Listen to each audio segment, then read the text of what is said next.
Bueno, ¿qué les parece si comenzamos ya la clase de hoy? Lo único que yo quiero destacar antes que me olvide es que qué bueno también trabajar colaborativamente, ¿no? Como dijo recién Graciela, como están diciendo todos en general, qué bueno es tener un colega para compartir nuestra producción y decir, ¿qué te parece? Armemos la clase juntos. Inclusive ahora que tienen que armar una rúbrica, Mercedes, a vos que te preocupaba también este tema, es decir, ¿cómo hacemos la rúbrica juntos para que esa misma rúbrica nos pueda servir a 2, 3 profesores que estamos evaluando los mismos procesos cognitivos o que queremos promover esos mismos procesos cognitivos? Qué bueno trabajar en equipo y que de repente en una carrera se pueda construir un instrumento de evaluación que sirva para 2 asignaturas, para 3 asignaturas, y no tener que estar fragmentando tanto cada examen, cada práctico, cada parcial. No sé si están dadas las condiciones en todas las facultades para trabajar así, pero creo que también es una cuestión de hacer estos grupos que han hecho las colegas de inglés, conocerse, tenerse confianza, porque han creado vínculos de confianza y decir, bueno, a ver, nos potenciemos, creemos un instrumento, hagamos la prueba, veamos. Yo creo que sería muy interesante que 2 o 3 profesores se pusieran de acuerdo para construir un instrumento, una rúbrica, hacer actividades similares, porque cuanto más el estudiante se enfrente a esa unidad de criterio, mayormente va a trabajar sobre esos procesos que queremos lograr, ¿no? No que sea el esfuerzo aislado de 1 o 2 docentes nada más y que el resto estemos haciendo otras cosas. Bueno, listo, entonces estamos listos para comenzar el encuentro de hoy, que tiene un objetivo de cierre más que de apertura, ¿no? Porque ya estamos terminando esta experiencia en el último módulo de este curso de entornos híbridos. A mí me pareció interesante hacer una síntesis de lo que fuimos viendo y de lo que nos toca ver en este último trayecto, de este último eje y de esta última actividad. Si nosotros quisiéramos, por ejemplo, hacer una síntesis del estado de situación de la evaluación en las instituciones educativas, bastaría con que le preguntemos a los estudiantes cuáles son sus objetivos académicos en lo que queda de este año, por ejemplo, o del año que viene. ¿Qué creen ustedes que contestarían? Y aprobar todas las materias, que me queden las menos materias posibles, pasar de curso. Yo creo que esos son los anhelos de los estudiantes, ¿no? Y no sé si alguno contestaría, y a mí me gustaría aprender a pensar, a mí me gustaría desarrollar distintas competencias, a mí me gustaría, por ejemplo, reforzar mi trabajo colaborativo.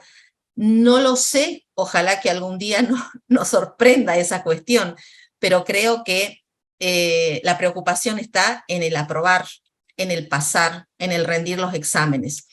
Entonces surge inmediatamente una pregunta que creo que es una de las cuestiones que a mí me interesa que nos llevemos de este curso, más allá de las herramientas y demás. Y es decir, ¿cuánto tenemos que ver nosotros con esa visión de la evaluación y de sus resultados, aprobado o desaprobado, para que los alumnos lo tengan como eje alrededor del cual gira todo su aprendizaje? ¿Cuánto tenemos que ver nosotros cuando decía Edith Lidwin en uno de sus libros, cuando queremos destacar a la importancia de un tema, decimos, miren, presten atención porque esto entra en el parcial, miren, presten atención porque esto va a ser evaluado? Entonces, nosotros asociamos desde el comienzo la importancia de un tema en que si va a ser evaluado, no va a ser evaluado, si lo vamos a incorporar en los exámenes y demás. Y obviamente como docentes tenemos la ilusión de encontrar alguna vez aquellos instrumentos válidos y confiables que nos permitan evaluar con objetividad cuánto sabe el estudiante. Bueno, nosotros ya sabemos que eso no va a pasar. ¿Por qué no va a pasar eso? Porque la evaluación no es una cuestión técnica, yo no me canso de decir eso, no es una cuestión instrumental, sino que tiene raíces mucho más profundas, que es la que comenzamos a ver en el eje 1, cuando hablamos, por ejemplo, de las trayectorias académicas de los estudiantes, del capital cultural con el que llega cada uno, de esas herramientas de trabajo intelectual que cuando llegan a la universidad notamos tantas diferencias, tiene que ver con la formación del docente, tiene que ver con esa desvirtuación de la que habla Ravela, porque cuando nosotros pensamos en las consignas, pensamos en qué contenidos tenemos que evaluar y no en qué procesos cognitivos tenemos que activar. Y ahí hay una desvirtuación importante. Pensemos ahora en eso. ¿Qué procesos cognitivos vamos a activar con estas determinadas consignas? También tiene que ver con muchas otras cuestiones, pero sobre todo con estos juicios de valor que nosotros de alguna manera formulamos o construimos alrededor del aprendizaje del estudiante. Y como todo juicio, tiene que haber transparencia y tiene que haber justicia. Si los juicios no tienen transparencia y no tienen justicia, lo que nosotros hacemos es repetir la inequidad social en nuestras aulas. Eso es lo que hacemos. Y eso es lo importante y por eso decidí, ahora voy a compartir pantalla, colocar como título de esta presentación que ya termina, que la evaluación tiene efectos sociales y éticos. En las autoevaluaciones que siguen llegando, y está bueno que sigan llegando, me preguntan esto y marcan con una cruz. No entiendo qué significa que la evaluación tiene efectos sociales y efectos éticos. Y me gustaría que nosotros repasáramos estas cuestiones porque ustedes ya las conocen. Los efectos sociales obviamente trascienden las aulas y trascienden las instituciones, por lo cual cuando nosotros acreditamos un saber, cuando entregamos un título con determinado promedio, cuando entregamos credenciales, estamos diciendo, esta persona va a acceder a determinados puestos de trabajo que son calificados y jerárquicamente mejores unos que otros, ¿no? Ya habíamos hablado que no es lo mismo una persona que tiene un grado y ahora el que tiene el posgrado. Y una persona que tiene el posgrado que lo hizo en una universidad extranjera, sirva o no, porque la verdad que a veces eso uno ni se lo cuestiona, sino que tenga un postítulo de otra universidad. Por eso los efectos sociales, y los efectos sociales también hablan de darle oportunidades a esos estudiantes que llegan a nuestras aulas para poder despegar y no solamente rendir bien un examen, sino aprender, lo cual lo califica desde todo punto de vista, como persona, en su vocabulario, en su, no sé, en sus respuestas, en sus competencias. Mercedes, te escucho. En Te yo escuchamos. no participé de forma sincrónica la vez anterior, pero sí lo vi el video y me quedé pensando sobre esta idea que vos ya venías proponiéndonos desde la reunión anterior. Y me viene a mí haciendo ruido desde hace tiempo esto que las universidades o las instituciones, las fundaciones, las ONG y demás, siempre cuando promueven en los jóvenes, en los profesionales, etcétera, becas, todo el conjunto de las becas, siempre se prefiere a aquellos postulantes que estén más capacitados, ¿no? Sobre todo si van a ser eh, si la beca consiste en el pago total o parcial de esa formación siguiente o de ese curso o de esa experiencia de internacionalidad o esa experiencia en hacer alguna otra formación en una universidad extranjera, ¿no? Y qué importante esto que vos estabas diciendo en relación al capital cultural de cada uno, porque si la persona ya está muy formada, sí, por supuesto que es recontra meritorio que se gane esa beca, pero si hay otros estudiantes o profesionales que tal vez no han podido tener por determinadas circunstancias, que a veces no son decisiones personales, sino que son más bien sociales, de trayectorias, de posibilidades, de proceso, de capital cultural, se quedan fuera, pero simplemente por no haber podido llegar a determinados estándares u otros que pudieron llegar a estándares superiores, ¿no? Inclusive en ese nivel macro, que serían las becas a distintas cuestiones, esta cuestión social queda como muy marcada, ¿no? Como muy presente. Así es, Mercedes, te agradezco el comentario, porque además nosotros siempre solemos soslayar, mirar para otro lado. La primaria siempre dice, bueno, el jardín no estableció las competencias y no construyó. Del secundario dice que los chicos ya de la primaria vienen así y siguen adelante. Y nosotros, los que estamos en la universidad, le echamos la culpa al secundario y van quedando gente en el camino. Y no sé si esa es la función de la universidad. La función de la universidad es esa, nos tenemos que plantear, ¿no? En qué mundo queremos vivir, como decía la doctora Teresa Flores en su video, tenemos que plantearnos si nosotros vamos a compensar, si vamos a hacer oídos sordos a todos estos requerimientos, si nos vamos a hacer cargo o no. Yo creo que los docentes tenemos ahí una decisión que tomar.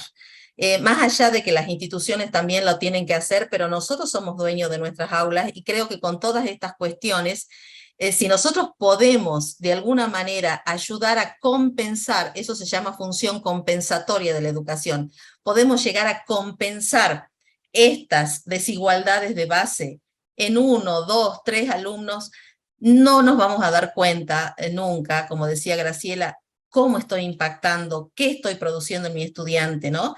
No sé si hay alguien de literatura acá, de letras. ¿Hay alguien de letras? ¿No? Yo lo que después les voy a compartir, si tenemos tiempo, la dedicatoria que Albert Camus, que fue un escritor grandioso, no sé si ustedes lo escucharon nombrar, novelista francés, le dedicó el premio Nobel primero a su mamá y después a su maestro de primaria.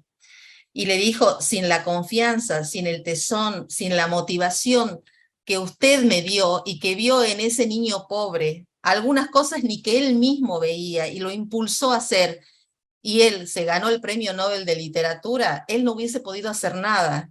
No sé si el maestro se planteó que lo tenía que hacer o no lo tenía que hacer, o si iba a impactar o no iba a impactar, simplemente lo hizo.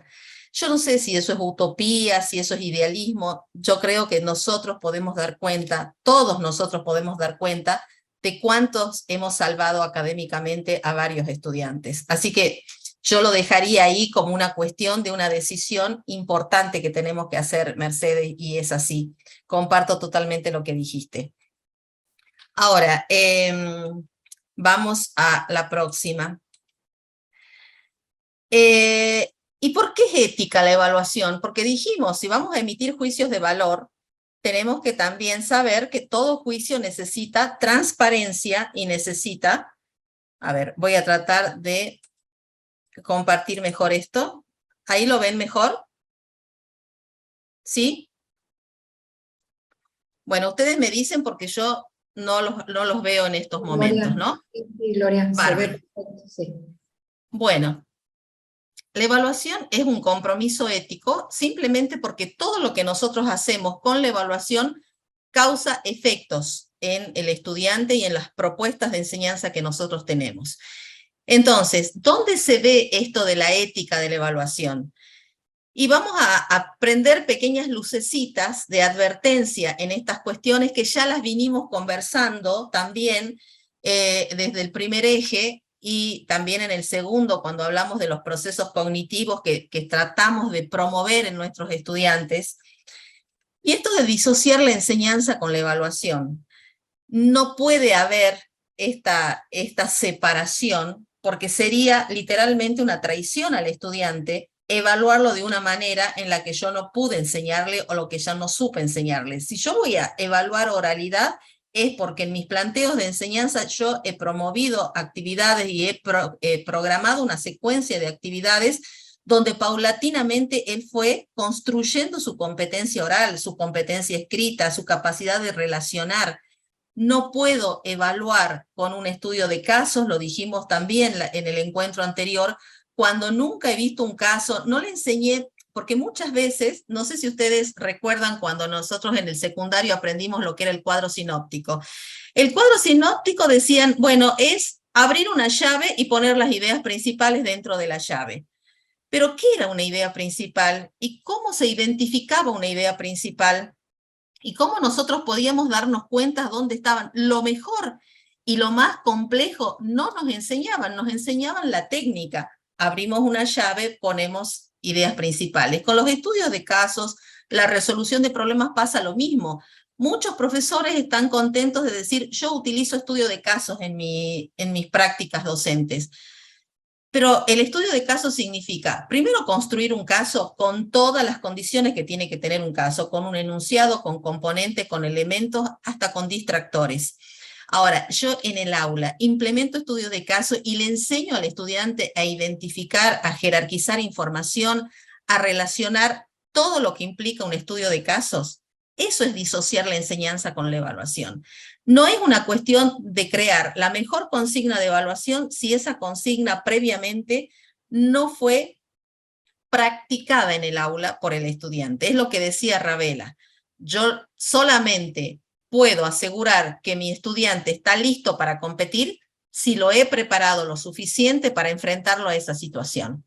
Eso forma parte de la ética de la evaluación. Otra cuestión y otra lucecita que a mí me advierte que yo tengo que tener cuidado en eso es sostener que el desaprobado, el alumno desaprobado, sin intervención docente puede revertirse. Cuando entrego las calificaciones y hay un conjunto de alumnos desaprobados, pero esta unidad ya pasó y viene otra por delante, entonces lo dejo. ¿Realmente considero que puede salir adelante? ¿No es esto abandonar al alumno con su desaprobado y dejarlo librado a su suerte? Esa es una pregunta que también forma parte de la ética de la evaluación. Y lo que vamos a focalizarnos en esta noche es en la corrección y el manejo de la información. Sin información no se puede tomar decisiones, desde, qué sé yo, no sé qué ropa me voy a poner, porque si mañana llueve o no, hasta si voy a hacer un viaje, si tengo el dinero suficiente para irme en tren o en avión o en colectivo. Sin información no se pueden tomar decisiones y mucho menos regular un aprendizaje. Marco, levantaste la mano, ahí por suerte te vi. Adelante, Marco.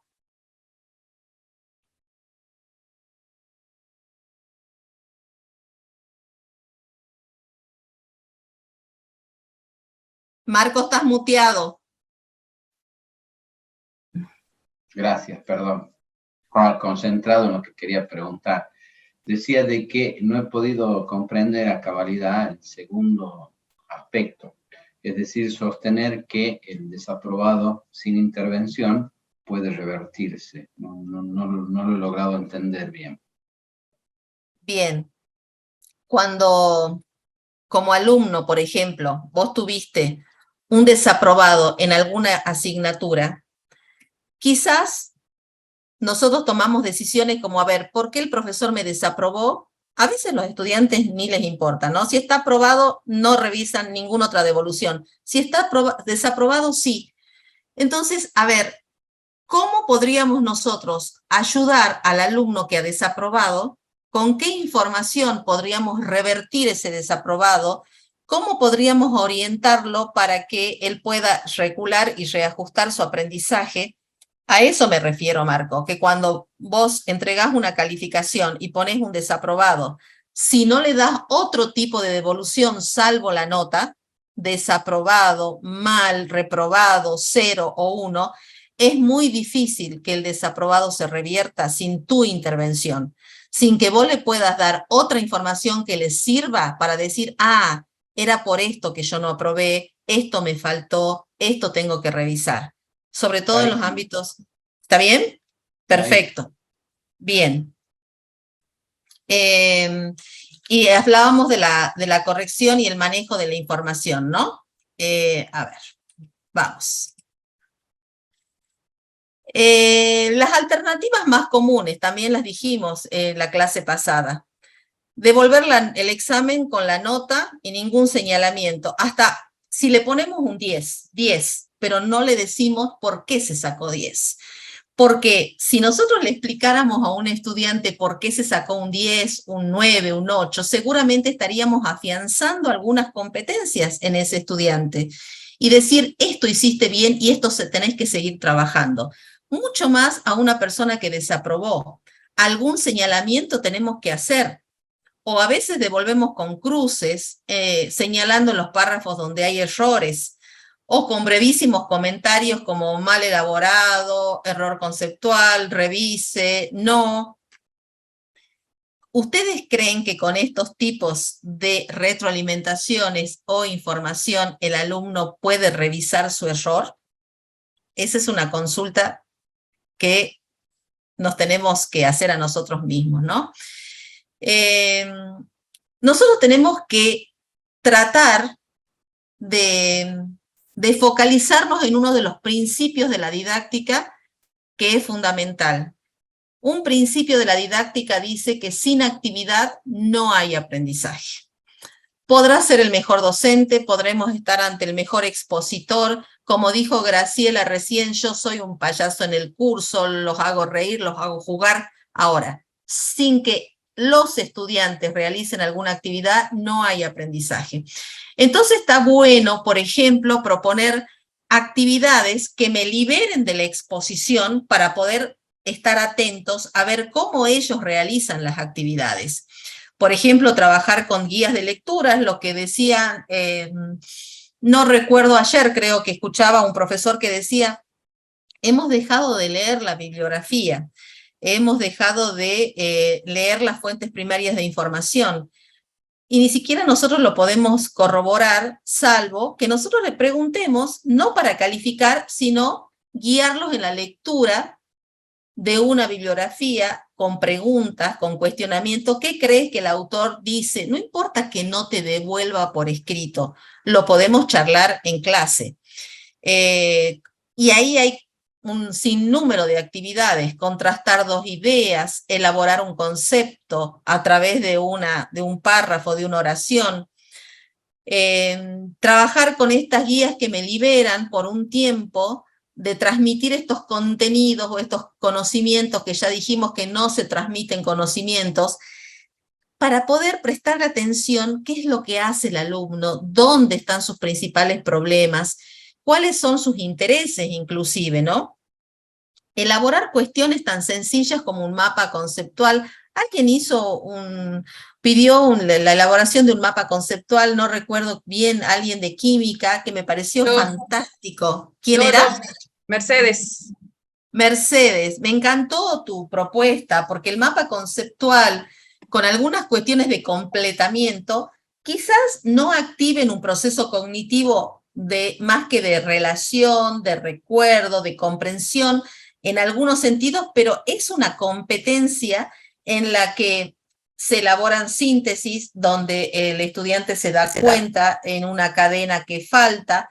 Me pareció fantástico. O una infografía, un esquema, un gráfico en la clase, dicen mucho más quizás que un cuestionario de preguntas abiertas a como qué es tal cosa, cuáles son las características de tal otra.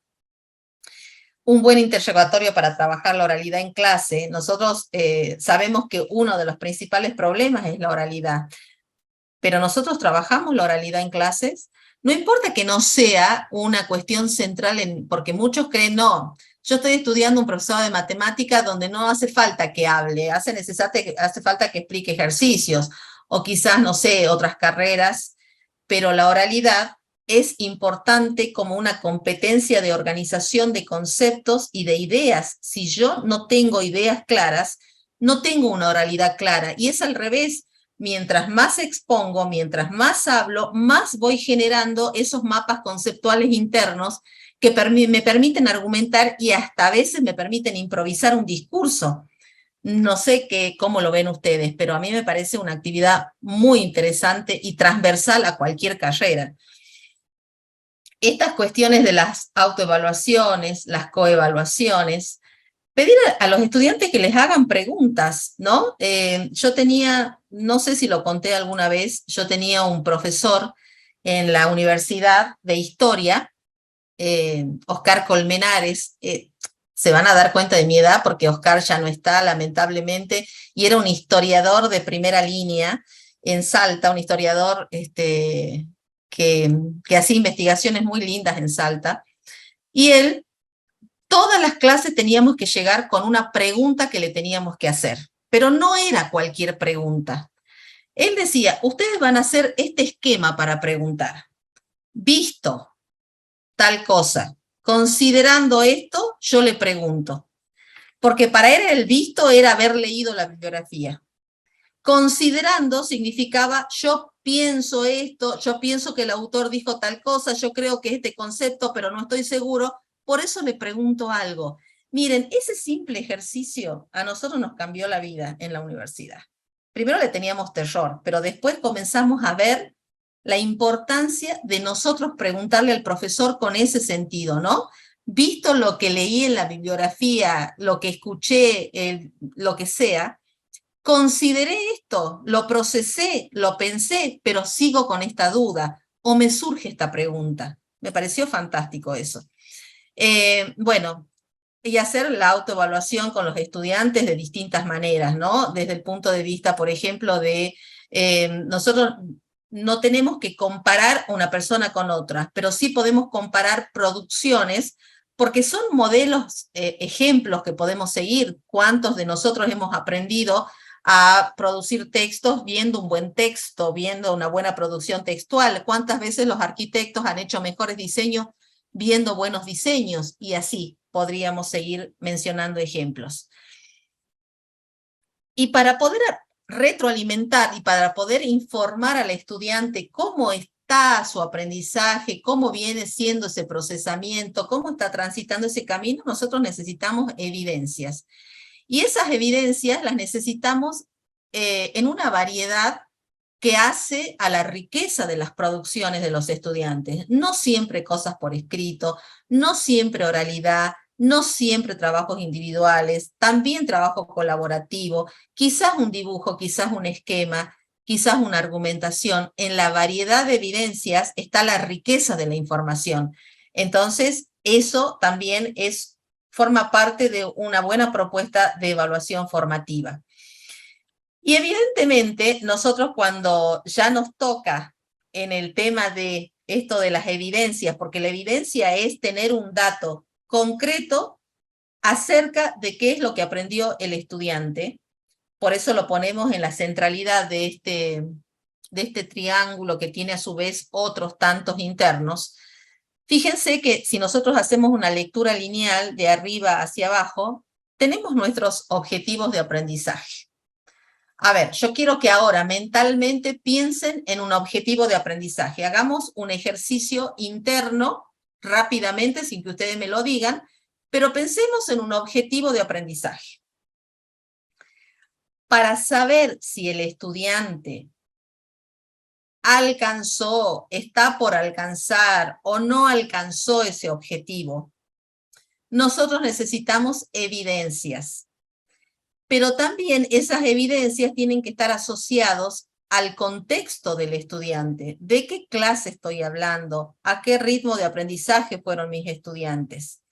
Y obviamente esa contextualización no nos tiene, es la que no nos hace perder el foco de que una clase no es la misma que la otra, que yo no puedo evaluar un grupo de alumnos lo mismo que evalúo a otro, que no puedo ir a un ritmo de aprendizaje y propuestas de enseñanza de un grupo hacia otro, siempre buscando la calidad, tengo que adaptarme al contexto de mis estudiantes. A veces resulta muy fluido todo lo que yo hago con un grupo y a veces otras veces no. Nos tocan distintos tipos, por eso hablamos del estudiante y su contexto.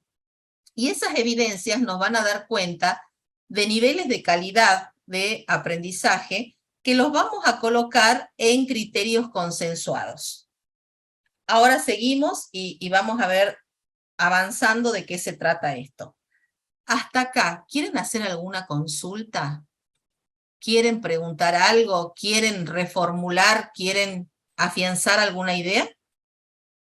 Bueno, ¿quieren que sigamos y después lo hacemos? Bueno, yo me contesto sola, así que seguimos. No se preocupen. Bueno, entonces cuando hablamos de los criterios, los famosos criterios de evaluación, la primera pregunta que nos surge es si nosotros podemos hacer participar a los estudiantes en la formulación de los criterios con los que van a ser evaluados. Ustedes ya se estarán anticipando la respuesta de lo que la evaluación formativa y aún lo que la evaluación sumativa debiera ser, ¿no? Porque lo que está en juego acá es una valoración en la que el protagonista es el estudiante, por lo cual debe participar en la formulación de los criterios. Evidentemente no con la amplitud del conocimiento que ustedes tienen de la asignatura, pero sí con la comprensión de lo que el docente planteó como propuesta y de lo que fue él logrando como estudiantes. Y fíjense que en esta cuestión de los criterios nos tiene que guiar esta formulación que la imprimimos en el eje 2 con el texto de Ravela. Y es que cuando nosotros pensemos en criterios, no pensemos en contenidos, sino en niveles de aprendizaje. Eso ya lo hemos dicho. Y esos niveles de aprendizaje nos remiten a procesos cognitivos en relación a un contenido. Acá yo puse un ejemplo de salud, por ejemplo. ¿Qué es la salud? Define el concepto de persona según el Código Civil. Es otra enunciación, otra consigna, que forma parte de un interrogatorio oral. ¿Qué estoy evaluando? ¿El contenido o estoy evaluando el tipo de aprendizaje, que es, en este caso, recordar y repetir a partir de un contenido? Esta situación. Evalúo un nivel de aprendizaje en relación a un contenido. Este mismo nivel de aprendizaje lo podría hacer en relación a cualquier otro contenido. ¿Lo ven? ¿Se entiende esto? ¿Sí? Bueno, ahí he visto que me dicen que sí. Sigamos entonces. Ahí te interrumpo un segundo. Mercedes, sí. Cuando leía a Ravena, no lo había leído antes, estas 5, como las actividades las va ubicando como en 5 categorías, me hacía acordar la taxonomía de Bloom, ¿no? Tiene así como una relación en esto de ir viendo cuáles son los procesos cognitivos más sencillos, aquellos que son un poquito más complejos, y así hasta el último nivel, que tiene que ver justamente con la creación, como vos mencionabas hace rato.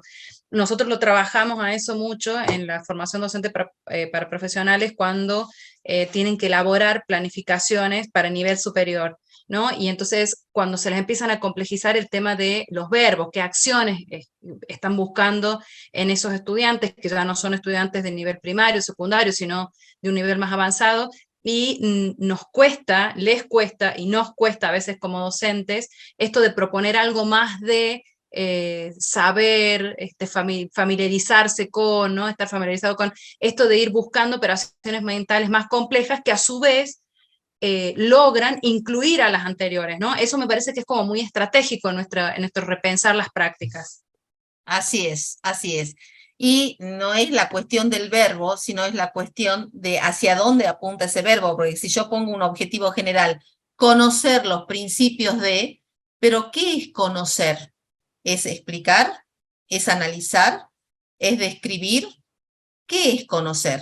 Entonces ahí voy como desagregando y ni entremos en la cuestión de la formación de las competencias en la que nuestra universidad está involucrada, porque ahí nos vamos a dar cuenta que cuando nosotros formulemos planificaciones desde el enfoque de competencias, vamos a sentirnos obligados a revelar esas evidencias que después vamos a tener que evaluar, ¿no? Bien. Un criterio, ¿qué es un criterio? Bueno, hay muchas definiciones de criterio, pero bueno, a mí me parece esta que es sencilla de entender, que es como una cualidad, es como una característica, a veces más específica, a veces menos específica. Por ejemplo, bien específica el uso del vocabulario técnico. ¿Quién no se ha salvado en una planificación cuando no sabíamos qué poner, de poner uso del vocabulario técnico, ¿no? Que era lo primero que nos salía cuando poníamos los criterios? Eso es bien específico. Relacionar conceptos no es tan específico, pero lo vamos a tener que trabajar en relación después a determinadas evidencias o indicadores que vamos a ver con la rúbrica precisamente. Esa cualidad o característica está relacionada a un contenido, a un área de conocimiento, pero también volvemos a decir a estos procedimientos cognitivos o prácticas que se esperan que los estudiantes puedan apropiarse a través de esos contenidos, ¿no? La lectura de la bibliografía obligatoria, ¿Cómo se evidencia este criterio? Es lo que hay que pensar cuando nosotros pensamos en nuestras consignas y en nuestras rúbricas después. El uso del vocabulario pertinente, la aplicación de fórmulas en situaciones problemáticas, la relación de categorías conceptuales. Vayan pensando en los criterios que son propios de sus asignaturas. La toma de decisiones fundamentadas ante situaciones problemáticas. Bueno, lo bueno del criterio es su carácter integrador, porque fíjense que el criterio, primero, integra una decisión metodológica. Si yo digo aplicar fórmulas en situaciones problemáticas como criterio, esto va a tener validez mientras que en las clases, estratégicamente o metodológicamente, yo plantee problemas reales o ficticios donde se apliquen fórmulas. ¿Sí? Entonces, el criterio me lleva directamente a una decisión metodológica. Si yo digo uso del vocabulario pertinente, en la clase tendré que escuchar al alumno usando el vocabulario, escribir un texto usando el vocabulario, hablar yo y explicar cuáles son aquellos conceptos que no pueden faltar dentro de mi asignatura. Entonces, la decisión metodológica ya está implícita en un criterio. Avísenme, por favor, cuando esto no se entienda y lo podemos seguir mirando. Otra cuestión, el criterio tiene que ver con el contenido, obviamente, por eso hemos formado estas parejas de coevaluación, en la coevaluación, donde ustedes podían hablar el mismo lenguaje, podían hablar desde la misma perspectiva, y hay mucha literatura, así como hablaba Mercedes recién de la taxonomía de Bloom, que hay autores que se han dedicado a redactar criterios de acuerdo a las ciencias donde están. Por ejemplo, en las ciencias exactas, relación entre conceptos, formulación de hipótesis, contrastación de resultados. En las ciencias sociales, los criterios están más relacionados a la precisión en la conceptualización, también a formulación de hipótesis, pero de otro tipo. Distinción entre causas y efectos. En las naturales, a formulación de hipótesis e identificación de variables. Vayan pensando con qué criterios trabajan ustedes habitualmente sus asignaturas. Esto también es un buen ejercicio. Entonces, repasando, el criterio apunta a cómo voy a trabajar en clase y también apunta a aquellas competencias que son propias de mi área disciplinar. Y por supuesto que después va a orientar en el tipo de tarea, de consigna y hasta en el instrumento que voy a utilizar para realizar una evaluación. Nosotros dijimos que la evaluación no es una cuestión de técnicas o un instrumento, sino que estos instrumentos se utilizan para poder recoger información. Y fíjense qué linda metáfora esta cuando los autores hablan del instrumento como un reflector que en un escenario ilumina a algunos personajes y dejan en penumbra a otros, que sin embargo están ahí, pero yo me focalizo e ilumino determinadas competencias, determinadas producciones en mis estudiantes. Por eso la elaboración del instrumento tiene un valor didáctico muy grande, porque cuando yo pienso en una consigna y utilizo un instrumento determinado, estoy queriendo enfocar un proceso cognitivo y dejo de lado a los otros. No que los desconozca, sino que esta evaluación va a dejar de lado otros aspectos y voy a iluminar estos otros. Entonces, haciendo un repaso, criterio incluye cómo voy a trabajar en la clase, cuáles son las competencias propias de mi disciplina y después qué instrumento voy a utilizar para evaluar a mis estudiantes. Hasta acá, ¿cómo van? ¿Vamos bien? ¿Sí? A ver. Bien, María Angélica está bárbara, no sé los demás, pero María Angélica por lo menos dice que está bien. Bueno, a ver, sigamos, no veo a nadie más, por eso. Hola, ya llegué, ¿cómo están?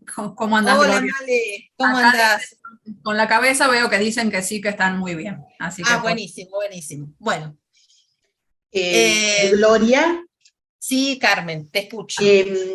Nada, breve, lo que quería decirte es que creo que por supuesto esto que vos estás planteando, el tema de los criterios, digamos, también está muy asociado y al estilo de evaluación que voy a desarrollar, está muy relacionado con el enfoque desde el cual yo abordo una disciplina, ¿no? En el aula.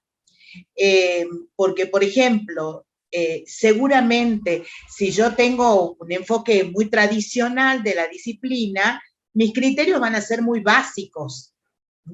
Y van a estar muy asociados al definir, al describir, al caracterizar, ¿no? Mientras que si yo, digamos, abono, adhiero a enfoques más renovados, a enfoques más críticos, ahí seguramente la riqueza de los criterios va a ser mucho mayor, ¿no? Desde que simplemente para analizar, en el caso de las ciencias sociales, por ejemplo, cualquier situación, yo tengo que pensar en todas las dimensiones involucradas en el análisis de una situación, ¿no? Entonces, los criterios van a estar vinculados, me parece que con esa complejidad, ¿no? Perfecto, Carmen. Exactamente es así. Cuando nosotros hablamos del criterio como que determina el enfoque metodológico, está incluido ahí la percepción de cómo he construido yo y desde qué visión he construido mi área, mi asignatura, ¿no? Nosotros hemos tenido ejemplos de profesores que han enseñado historia desde una perspectiva y desde la otra, o la misma geografía, tu disciplina, Carmen, cómo se enseñaba antes y cómo se enseña ahora como una cuestión integral a otras, ¿no? Es más interdisciplinaria. Exactamente, y te agradezco que hayas hecho esa acotación porque es muy importante. Veamos un ejemplo. Nosotros tenemos objetivos. Yo recién les pregunté y los invité a pensar en un objetivo de su clase. Por ejemplo, explicar las principales características de un ensayo académico, realizar un ensayo académico respetando las características de la escritura académica. ¿Cuál va a ser el instrumento de evaluación? Obviamente, un ensayo. Vamos a solicitar un ensayo. ¿Y los criterios? ¿Cuál va a ser el criterio? Realizar un ensayo escrito, estructurado, podemos ponerle o no la cantidad de palabras, de un tema que podemos proporcionarlo elegido por el propio alumno y evidenciando la producción de acuerdo a las características de la escritura académica. Ahí ponemos la condición. ¿De acuerdo a qué va a ser eso, ese ensayo? A lo que vimos de todo lo que tiene que tener una escritura académica. El criterio nos está marcando el contenido, nos está marcando lo metodológico, nos está marcando esta expectativa respecto a la condición en la que se va a producir ese ensayo. Entonces, acá sí nos metemos en el tema de la rúbrica, porque la rúbrica lo que pretende es dar toda esa información antes de las evaluaciones a los estudiantes para que se preparen bien. Es como darle un manual de instrucciones para que siguiendo estas recomendaciones, teniendo esta información, él pueda realizar y prepararse para un trabajo. Si yo le doy la rúbrica al estudiante antes, el estudiante se ve en esa rúbrica y va como tildando, estoy logrando esto, esto es lo que el profesor propone como expectativa, y ya lo vamos a ver que también tenemos que construir rúbricas en lo posible con los estudiantes para que nos vayan diciendo cuáles son las expectativas que ellos también tienen respecto a una evaluación. La rúbrica es una matriz, un espacio, una herramienta que tiene como varios espacios donde va a estar presentes los criterios y van a estar presentes los niveles de aprendizaje y van a estar presentes descriptores. A ver, vamos mirando. Fíjense acá. Esta es una matriz que llamamos rúbrica, donde en los niveles de desempeño yo puedo poner, por ejemplo, excelente, muy bueno, bueno, regular. O puedo poner destacado, suficiente, necesita apoyo. O simplemente puedo definirlo como nivel 1, nivel 2, nivel 3 o nivel 4. Son niveles de desempeño. Los criterios que los voy a formular en esta otra columna tienen que ser comunes a todos los niveles de desempeño, porque lo que va a definir la diferencia entre un criterio y otro es esto que llamamos descriptores. Veámoslo en un ejemplo. Por ejemplo, el criterio es elaboración, en la plataforma ustedes tienen un Genially donde está la definición de rúbrica, las características de una rúbrica y varios ejemplos de rúbricas de acuerdo a distintas disciplinas. Veamos esto ahora para ver qué dudas tenemos o qué nos surge como solicitud de información. Elaboración del informe siguiendo las pautas técnicas correspondientes, ¿no? Por supuesto que acá tendríamos que ver la propuesta, tendríamos que ver los objetivos de la propuesta, que es lo que nosotros le pedimos que hagan con su colega. Elijan un instrumento de evaluación de los que ya vieron en la coevaluación, o pueden elegir un tercero, por ahí dijeron no me gusta ninguno de estos, elijamos otro, donde tienen que tener los objetivos, no presenten toda la planificación de la materia, simplemente los objetivos que se propusieron y a partir de allí, obviamente, la consigna y esta rúbrica. En el nivel en el nivel 1, 2 y 3 de lo que habla esta rúbrica, se describen distintas expectativas de producción o evidencias que nosotros vamos después a buscar en las producciones de los estudiantes. Si esto lo podemos armar con ellos, sería buenísimo. Si no lo podemos armar con ellos, por lo menos validarlos con un grupo que ya pasó nuestra materia para ver si esto se entiende o no, también estaría muy bueno. Y a medida que vamos haciendo rúbricas, como decía Marco, a medida que vamos haciendo informes, vamos a hacer mejor las rúbricas. Por eso, en principio, yo les diría y les sugeriría que se manejen con pocos niveles, porque el salto de un nivel a otro tiene que ser muy cualitativo y tiene que ser diferenciado. No vale poner acá, presenta un informe técnico, por ejemplo, claro, acá menos claro y acá nada claro. No es una información pertinente para una rúbrica. Leamos esto a ver si se entiende y si ven ustedes la diferencia de una información imprecisa a una información que nos da evidencias. El informe técnico en el nivel 1 se presenta de forma clara, concreta y fundamentada las soluciones propuestas. Está hablando, evidentemente, de un caso problemático, por eso le digo, acá tendría que haber puesto yo el caso o la consigna. El informe técnico presenta de forma clara, concreta y fundamentada las soluciones propuestas. La descripción es detallada e incluye todos los componentes que debe tener este tipo de documento. ¿Cuál es este tipo de documento? Evidentemente esto lo trabajaron en clase, ¿no? Tipos de documentos que en este caso es un informe técnico esto lo tienen más explicado en la rúbrica de un informe de una solución informática. Se redacta utilizando lenguaje técnico adecuado y logra comunicar las propuestas de solución de manera efectiva. ¿Qué significa de manera efectiva? Que se entiende que realmente está señalando la solución y que esa solución responde al problema. Todo eso también lo pueden escribir. El nivel 2. El nivel 2 dice, el informe comunica las soluciones propuestas de manera clara y concreta. Falta exponer con mayor claridad la fundamentación de la propuesta. La redacción técnica es completa. La descripción es detallada e incluye la mayoría de los componentes que debe tener este tipo de informes. No todos como acá, le falta fundamentación que este sí lo tiene. Como ven, el pasaje de un nivel 1 a un nivel 2 nos marca distintos tipos de evidencias y son diferentes.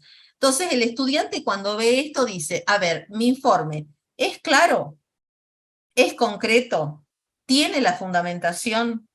¿He incluido todos los componentes de lo que vimos en clase que significa un informe técnico? ¿He podido utilizar bien el resultado? Como ven, es un espejo para que el estudiante, mientras está haciendo su evaluación, tenga un espejo donde estar mirándose o donde estar mirando su producción. Esto hay que darlo antes, obviamente. No es que sirve para que ustedes corrijan. Esto sirve para que el estudiante se prepare para la evaluación y conozca fehacientemente qué es lo que se espera de él. Y el nivel 3, el informe enumera soluciones técnicas sin una fundamentación que permita comprender el por qué se eligieron tales soluciones. El lenguaje técnico es impreciso e incompleto. El documento contiene algunos componentes en forma desordenada. Cuanto uno más conozca su asignatura, más puede realizar estos descriptores. Estos descriptores también se pueden hacer en forma conjunta con otro colega, como hablaron las profes de inglés. Estos descriptores necesitan, como les decía, ser conocidos antes por los estudiantes para que ellos se preparen en sus evaluaciones. Veamos este otro, que es de ciencias sociales, ¿no?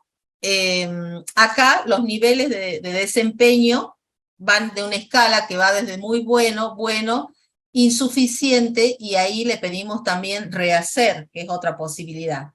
Fíjense qué importante la rúbrica como promotora de una autoevaluación también, ¿no? Sin necesidad que ustedes se lo corrijan en la primera mano.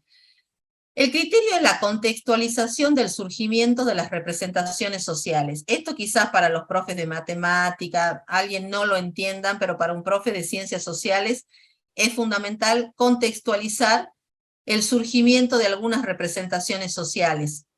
En el nivel muy bueno, el trabajo es coherente en cuanto a la definición del concepto, el momento histórico y político en el que surge y las condiciones que desencadenan su emergencia. Está hablando de las representaciones sociales.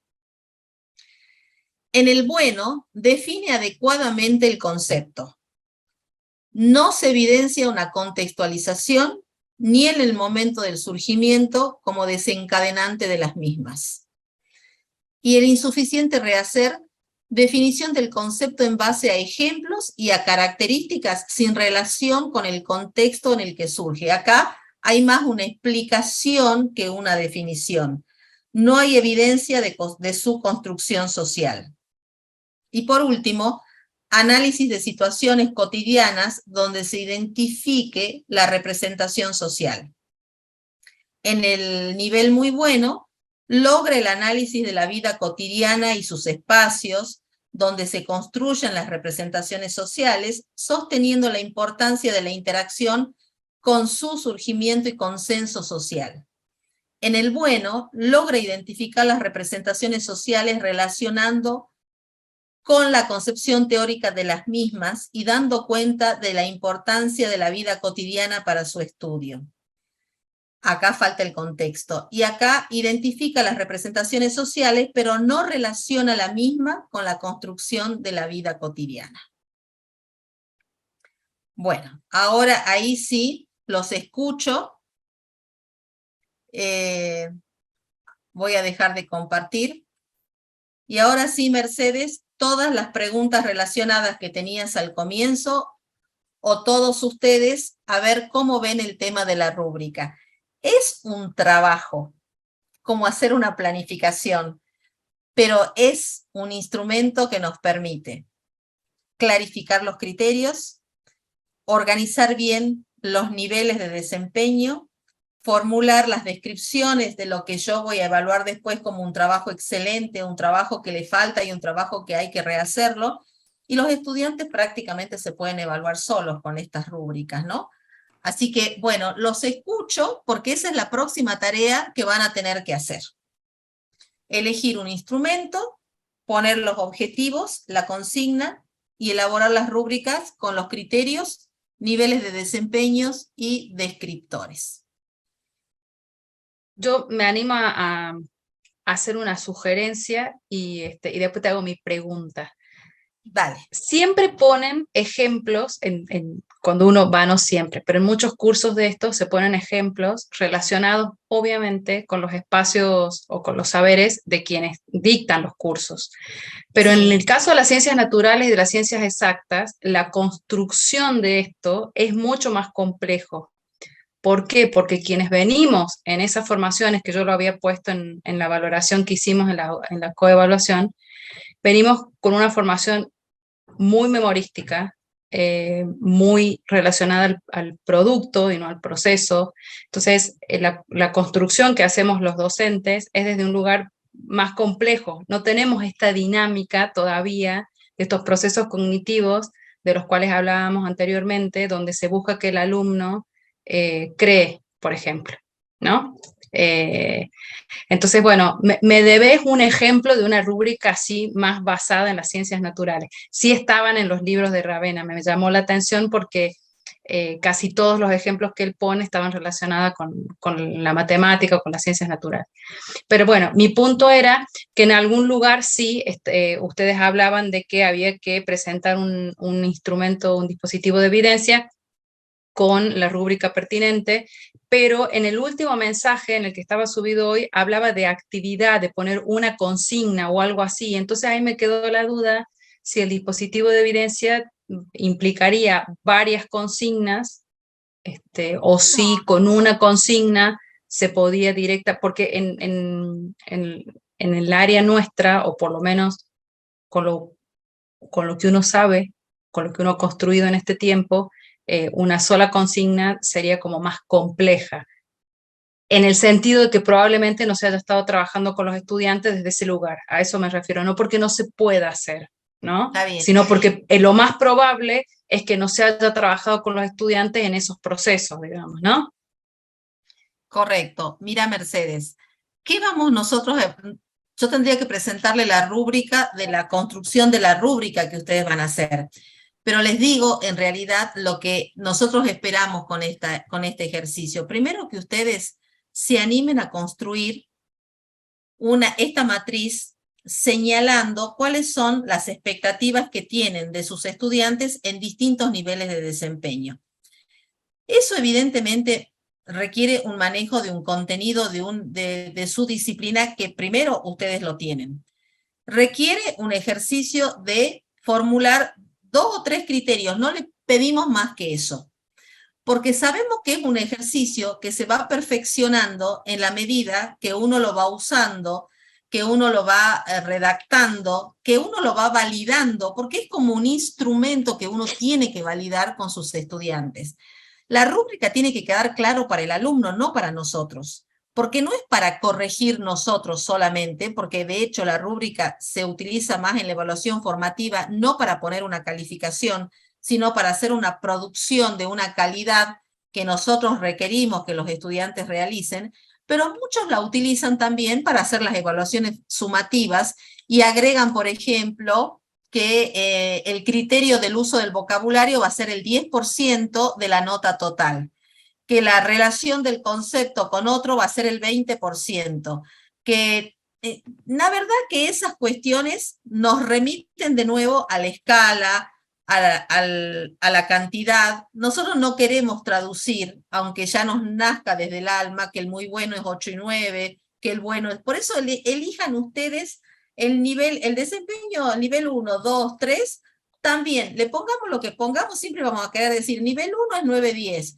El nivel 2, tratemos de salir de esa lógica y tratemos de pensar en cuáles son las características de los aprendizajes que queremos de los estudiantes y que sabemos que se pueden presentar en distintos niveles.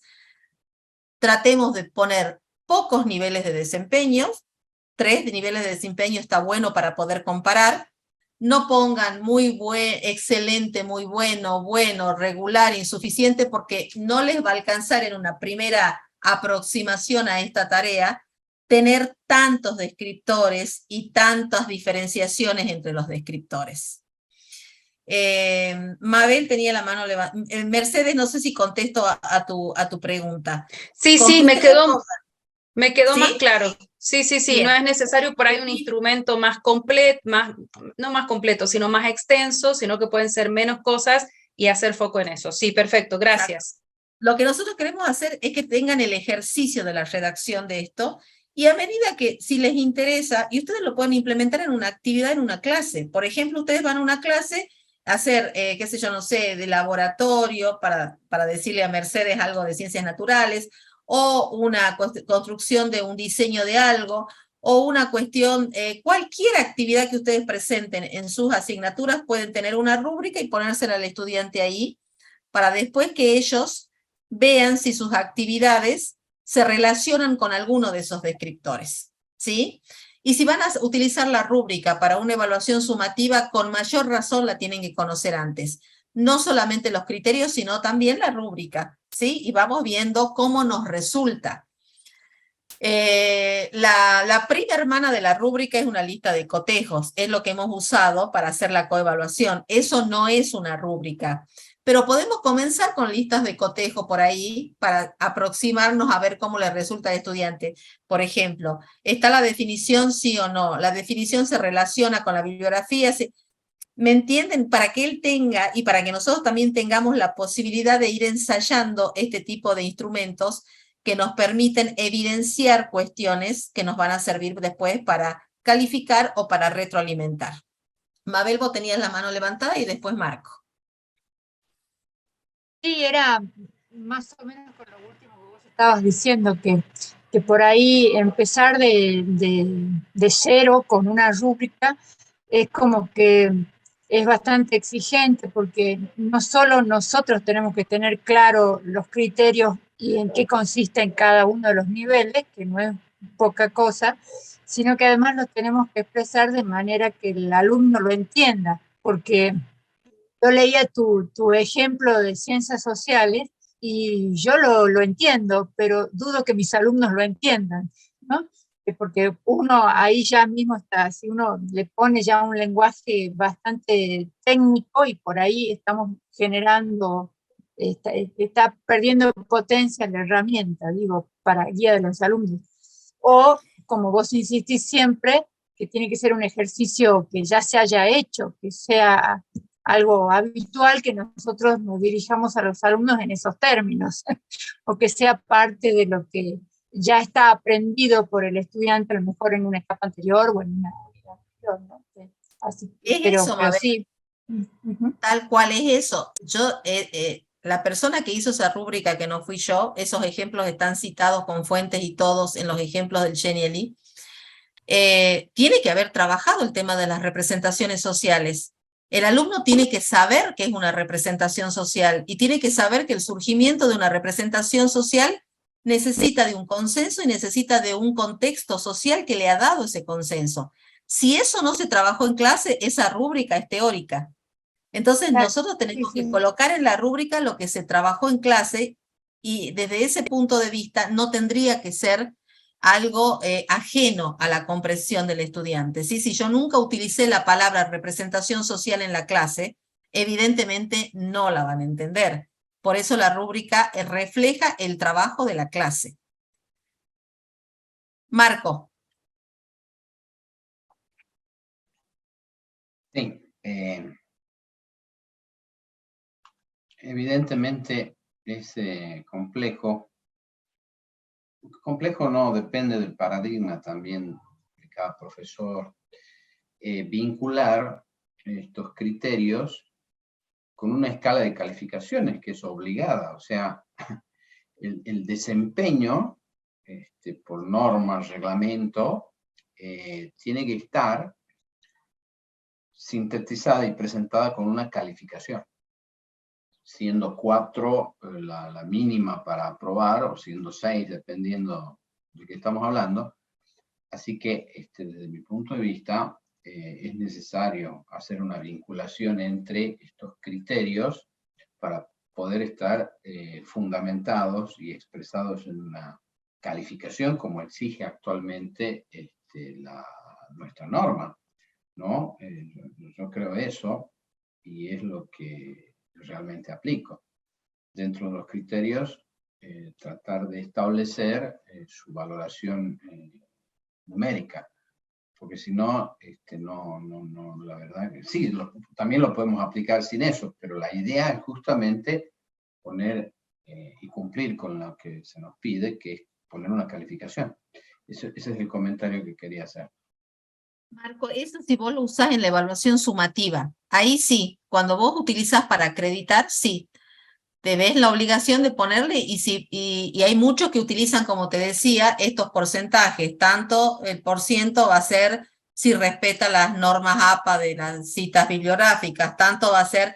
Ahora, si vos lo usás en una evaluación formativa, en una clase, donde el estudiante está aprendiendo una determinada competencia, digamos, un proceso cognitivo que se va a traducir en una competencia, y vos querés retroalimentar pero sin calificar, ahí no necesitas la evaluación numérica. Vos la vas a usar solamente si utilizas esa rúbrica para un examen final, un examen parcial o un trabajo integrador como haces vos en el posgrado. Si vos querés retroalimentar para saber si el estudiante está produciendo, cómo está produciendo todas sus evidencias de aprendizaje, no necesitas una calificación numérica, no necesitas una nota. Depende para qué la uses. En la evaluación formativa no se califica. En la evaluación formativa se produce información y se la comparte. ¿Sí? En la sumativa, obviamente que necesitarías eso. Pero ustedes pónganse a pensar, antes de darle la palabra, creo, a María Angélica, creo que estaba levantando la mano, que cuando nosotros corregimos sin estos instrumentos, sin los criterios, ¿cómo hacemos nosotros para poner que esto es muy bueno, que esto es excelente? ¿Cómo hacemos para poner 10, 9, 8, regular? Esa es la sensación de subjetividad que nos da cuando corregimos y decir, ¿estaré ponderando bien? ¿Estaré haciendo bien? También le estoy poniendo un punto más porque fue un alumno atento, lo que fuere. ¿Cómo hago yo para pasar de darle una nota 10 a darle una nota 8 o 9 a un estudiante si no tengo claro cuáles son sus niveles de desempeño? La rúbrica lo que trata de hacer es clarificar niveles de desempeño que corresponden a distintos procesos cognitivos y a distintas producciones, si están completas, no tan completas, si faltan rehacer. Es lo que hacemos intuitivamente cuando calificamos. María Angélica y después Marco nuevamente. María Angélica, te escuchamos. Bueno, con respecto a las rúbricas, no sé si mis colegas acá de inglés coinciden, nosotros estamos familiarizados con lo que es la rúbrica de inglés. Siempre trabajamos con rúbricas. Por ejemplo, si tenemos que poner a un estudiante, ¿no es cierto?, en qué nivel, si viene, por ejemplo, quiere estudiar inglés o bien entra a la universidad y queremos saber qué nivel tiene, usamos las rúbricas. ¿Para qué? Para ver en qué nivel lo vamos a poner de acuerdo a la rúbrica establecida. Generalmente, o si preparamos exámenes internacionales, todo es también con rúbricas. O sea que parte de un nivel elemental hasta un nivel avanzado, siempre se usa una rúbrica. O sea que tenemos familiaridad con lo que es la rúbrica. Por ejemplo, en mi caso, yo evalúo a mis alumnos a través, o sea, todo el proceso, ¿no es cierto?, desde que comienza mi materia hasta que termina, y el trabajo final, que es un portfolio, también uso una rúbrica para estar, ¿no es cierto? Mi calificaciones va de acuerdo al trabajo final también, que es el portfolio. Que puede ser, durante la pandemia fue e-portfolio, ¿no es cierto? Que tuvo que ser así, y ahora ya es digamos, físico. Pero uso una rúbrica. Si es, por ejemplo, una tesis, también usamos rúbricas, ¿no es cierto? Cuando tenemos que corregir una tesis, también aplicamos la rúbrica, que es, o sea, tenemos la familiaridad. Lo que sí aquí me parece algo nuevo e interesante es que el alumno debe conocer la rúbrica. Eso, sí. Cuando nosotros hacemos, por ejemplo, si tengo que corregir una tesis, a veces no le pasamos la rúbrica. O sea, nosotros corregimos, cotejamos, ¿no es cierto?, con la rúbrica, generalmente somos 3 personas, y luego damos, ¿no es cierto?, después que hace la defensa de tesis, damos nuestra evaluación. Pero esto me parece re interesante que el alumno sepa, tiene que saber para que, o de antemano, como ustedes bien dicen acá, para mí esto es algo muy importante que el alumno sepa. No así con los por ejemplo, exámenes internacionales, que es digamos, al hacer el cotejo de una rúbrica con el aprendizaje del alumno, los términos son más, digamos, específicos, que por ahí, bueno, el alumno no lo va a entender. Pero a nivel universidad, sí. Eso me parece, ¿no es cierto?, tenerlo bien en cuenta. Eso quería decir. Gracias. María Angélica, gracias por tu comentario, que me da pie a decir que la rúbrica es una herramienta que surge para el estudiante, no para calificar, para ayudarlo al profesor a calificar. Obviamente que también sirve para eso, pero sirve precisamente para que el estudiante se prepare. Si vos le compartís la rúbrica, él se prepara de esa manera para alcanzar el mejor nivel. Es como cuando vos te presentás a una licitación, si no conoces el pliego, no sabés cómo te van a evaluar, no sabés qué tenés que responder. Es muy difícil acertar de alguna manera las expectativas del profesor. Sé que es trabajoso, pero si nosotros queremos tener evidencias, y sobre todo vos estás hablando de niveles, por ejemplo, del manejo del idioma extranjero, ahí Sí. estás hablando de competencias claras, tiene que tener esto, Claras competencias. yo creo que Todas. todo eso tenemos que verlo en nuestras disciplinas como para poderlo ver con mayor claridad. Marco, volvemos a vos. Gracias. No, muy breve. Quería decir de que yo utilizo esto para evaluar al estudiante desde el enfoque justamente como él además tiene que mejorar, porque cuando termina el curso, él puede seguir mejorando con lo que nosotros le digamos. Y no me imagino, la verdad no sé, no sé qué podría contestarle a un estudiante cuando me dice, profesor, no estoy de acuerdo con la calificación que usted me ha puesto, si yo no tendría la referencia y la evidencia. Además, no me explico cómo le podría decir a un estudiante que lo repruebo si no tengo la evidencia y él no tiene la evidencia. Y finalmente decir que María Angélica, cuando nosotros vamos a una clase, vamos a aprender algo, y se nos tiene que decir cómo nos van a evaluar y en qué nos van a evaluar. O sea, a ver, yo concibo eso, por supuesto, ¿no? Pero bueno, estas son las cuestiones que quería comentar. Sí, te doy una respuesta cortita. Sí, Marcos, ellos saben cómo van a ser evaluados. Todos saben. Lo que sí, a veces no mostramos lo que es la rúbrica. ¿Entiendes? Esa es la diferencia. Nada más. Bien, buenísimo. No sé si alguien quiere decir algo más. Yo dejaría la última actividad que íbamos a hacer grupal porque ya se hizo muy tarde. Los invito a leer la metáfora de Más allá del marcador de Miguel Ángel Santos. No sé si la pudieron leer. Es otra de los relatos que nos inspiran para saber que la evaluación es mucho más que el marcador, es mucho más si alguien ganó. Ahora que viene el Mundial, que decíamos, bueno, a ver, un equipo ganó 2-1. ¿Qué significa exactamente? Más allá del jugador, más allá del marcador están los jugadores, más allá del marcador están las jugadas, si fueron bonitas, si fueron técnicas, si hubo una preparación física de los jugadores, si el árbitro penalizó bien o no. Más allá del marcador hay muchas cosas. Entonces, eso quería invitarlos a reflexionar. Me hubiese encantado hacer la actividad, pero también era cierto que teníamos que hablar de estas cuestiones. Y si realmente, miren, colegas, si esto ha servido para que ustedes sigan pensando en la evaluación, no como un reduccionismo de aprobar o desaprobar, no como un instrumento que elijo porque me gusta más o menos, sino como una actividad compleja donde se hace justicia cuando hay transparencia en las reglas de juego y donde hay mucha información que puedo generar para ayudarlo a mi estudiante a crecer.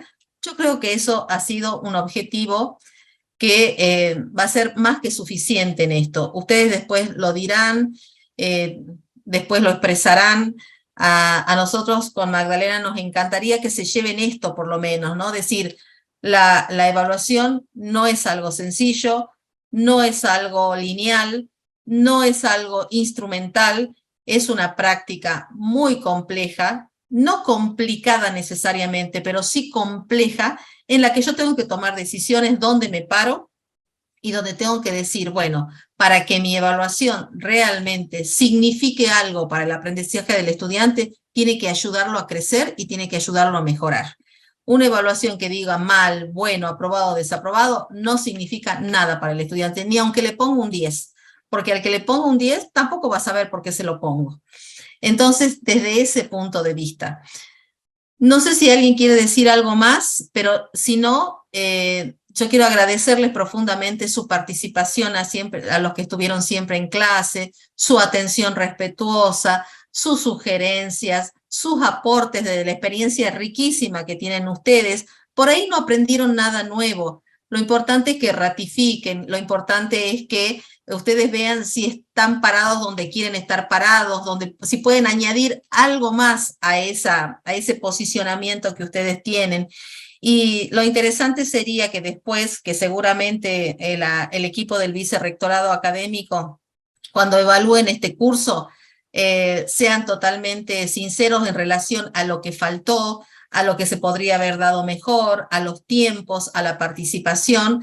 Sería muy interesante que podamos enriquecer esta propuesta porque a nosotros nos parece muy importante que la universidad se ocupe de estas cuestiones con sus docentes, ¿no? Y me hubiese encantado escuchar todas las voces, por eso si alguien quiere decir algo más, los invitamos, y si no estaríamos cerrando esta experiencia que para nosotros fue riquísima.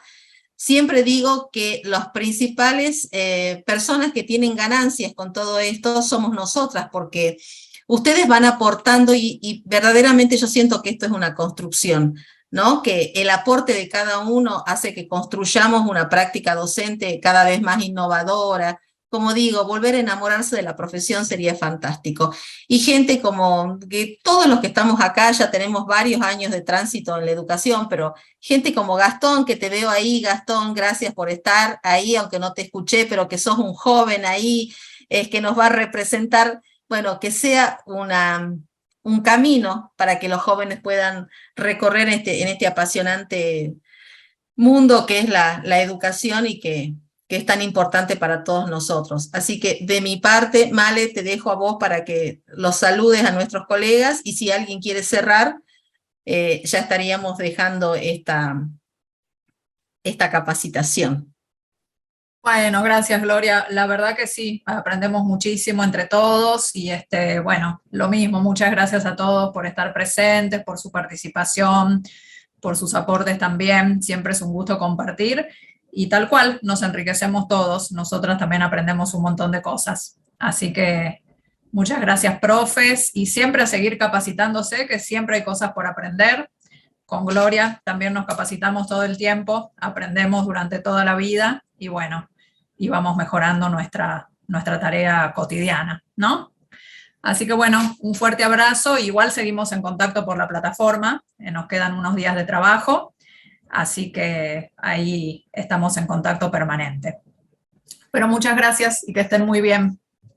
Gracias, Male. Inicialmente pusimos hasta el 5 de noviembre la entrega de la rúbrica. Los que se quieran ir poniendo al día con la autoevaluación si les falta, con la coevaluación y todo lo demás lo pueden hacer. Lo interesante es que nosotros podamos hacer verdaderas experiencias de aprendizaje y no cumplir por cumplir. Si hace falta más del 5 de noviembre, nosotros por lo menos no tenemos problemas. Ya la gente de la coordinación les dirá hasta cuándo. No vamos a estar hasta fin de año tampoco, no crean que somos tan flexibles, pero sí los diremos antes a ver hasta dónde nos podemos estirar. Y seguro van a tener su insignia, eso también es algo que hay que celebrar, ¿no? Así que felicitaciones por la insignia esta de la capacitación. Particularmente yo estoy en Pellegrini, en el anexo centro, ahí en el segundo piso. Marco, cuando quieras me visitas. Y todos los demás, por eso trabajo con Marco, por eso le digo, pero todos los demás, los que quieran irse a tomar un café, charlar de esto, compartir, lo que quieran, estamos ahí, y para mí va a ser un placer enorme poder a algunos conocerlos personalmente y a otros volverlos a abrazar, que hace tiempo que no nos encontramos. Así que un beso enorme para ustedes, de corazón, un abrazo enorme, que tengan mucho éxito en sus profesiones, que sean exitosos y que tengan una tarea bendecida, porque nosotros somos los importantes en la cuestión de las profesiones. Digan lo que digan, los docentes somos la base de todo. Así que bueno, a enamorarse de nuevo de sus profesiones y que estén muy bien. Feliz tarea con la rúbrica. A ver si prenden toda la cámara para sacar una foto. Eso sería claro. bueno. Marina, vos también, porque Marina, te perdiste los halagos de tu coevaluador. Marco, cuando comenzó acá la clase, te alabó diciendo que le tocó la mejor compañera, así que estoy parafraseándolo a Marco, pero eso dijo. Buenas noches, profesora Gloria. Bueno, muchas gracias, Marco. No, el placer fue mío de leer tremendo trabajo de Marco. Pero yo entré tarde, profe, llegué pasada las 20:30, estaba trabajando, así que me perdí esa parte. Por favor, Marina. Marina es otra que está en todas las capacitaciones, porque eso habla de su compromiso también. Así que bueno, muchas gracias. Gracias, Marco, por la idea. Nos saludamos, nos sonreímos, nos abrazamos. Foto, y que estén, vamos. A ver, Ahí ¿quién están, saca ahí la están. foto? Después la mandamos. Yo estoy sacando. Están todos Bueno. divinos. Estamos todos divinos. Muy bien. Gracias a todos. Que estén Gracias muy a bien. Buenas ustedes, noches. gracias. Chao, chao.